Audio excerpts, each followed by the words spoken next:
నమస్తే. మహీధర్స్ ప్లానెట్ లీఫ్కి స్వాగతం, సుస్వాగతం. మనం వినే మంచి మాటలు, మంచి కథలు మన జీవితాలను సన్మార్గంలో నడిపించడానికి దోహదపడతాయి. అటువంటి ఒక చిన్న కథను ఈరోజు మన వీడియోలో తెలుసుకుందాము. వీడియోను చివరిదాకా చూసి ఈ కథ ద్వారా మీకు ఏమర్థమైందో కామెంట్ చేసి చెబుతారని ఆశిస్తున్నాను. ఒకతను ఉన్నంతలో భార్యా పిల్లలతో ఆనందంగా బ్రతుకుతుంటాడు. ఒకరోజు అతడు బజార్లో నడుస్తూ ఉంటే ఒక నాణెం దొరికింది. మకిలి పట్టిన రాగి నాణెం అది. అతడు దాన్ని రుద్ది చూశాడు. ఆశ్చర్యం! ఇంకో రాగి నాణెం వచ్చింది. మళ్ళీ రుద్దాడు. మరొకటి వచ్చింది. మళ్ళీ రుద్దితే మళ్ళీ ఒకటి. అప్పుడు ఆకాశవాణి ఇలా వినిపించింది: ఓ మనిషి, ఇది మాయా నాణెం. దీనిని ఎన్నిసార్లు రుద్దితే అన్ని నాణేలను ఇస్తుంది. అయితే మధ్యలో ఆపితే మాత్రం ఆ మాయ పోతుంది అని చెప్పింది. అంతే. ఆ మనిషి తన ఇంట్లో ఉన్న నేలమాళిగలోకి వెళ్ళి నాణ్యాన్ని రుద్దడం మొదలుపెట్టాడు. తనను తాను మరచిపోయాడు. కుటుంబాన్ని మరచిపోయాడు. పిల్లలను మరచిపోయాడు. చివరికి ప్రపంచాన్నే మరచిపోయి అలా రుద్దుతూనే ఉన్నాడు. గుట్టలు గుట్టలుగా సంపదను పోగేసుకుంటూ ఉండిపోయాడు. అలా ఎంతకాలం గడిచిందో అతడికి తెలియదు.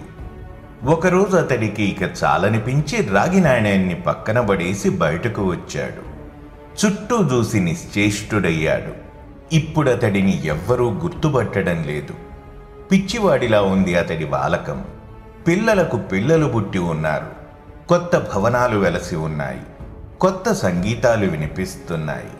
స్నేహితులు, చుట్టాలు, పుస్తకాలు, ప్రేమ, పెళ్లి, ఇలా జీవితం ప్రసాదించిన అన్ని సుఖ సంతోషాలను అనుభవిస్తుండటం చూసి విస్తుపోయాడు. ఆ మనిషికి ఏడుపు వచ్చింది. ఇంతకాలం ఇవన్నీ వదిలేసి నేను చేసింది ఇదా అని కుప్పకూలిపోయాడు. ఒక్కోసారి మనం కూడా చేతిలో ఇలాంటి మాయా నాణ్యాన్ని పట్టుకుని ఉన్నామా అనిపిస్తుంది.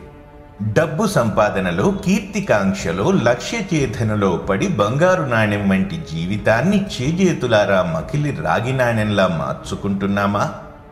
డబ్బు అందరికీ అవసరమే. కానీ అంతకన్నా ముఖ్యమైనవి తల్లిదండ్రుల అనురాగం, భార్యాభర్తల ప్రేమ, పిల్లల ముద్దు ముచ్చట్లు, ఆత్మీయుల అభిమానం. బాగా ఆలోచించండి. వాటికి మనం దూరంగా బ్రతుకుతున్నామా? ఈ బంగారు నాణేలు మన జేబులో తగినన్ని మాత్రమే ఉండాలి. బంగారు ముచ్చట్లు గుండె నిండా ఉండాలి.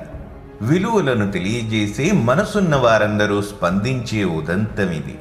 మన చుట్టూ ఉన్న వారందరితో పంచుకుందాము. సర్వే జనా సుఖినో భవంతు.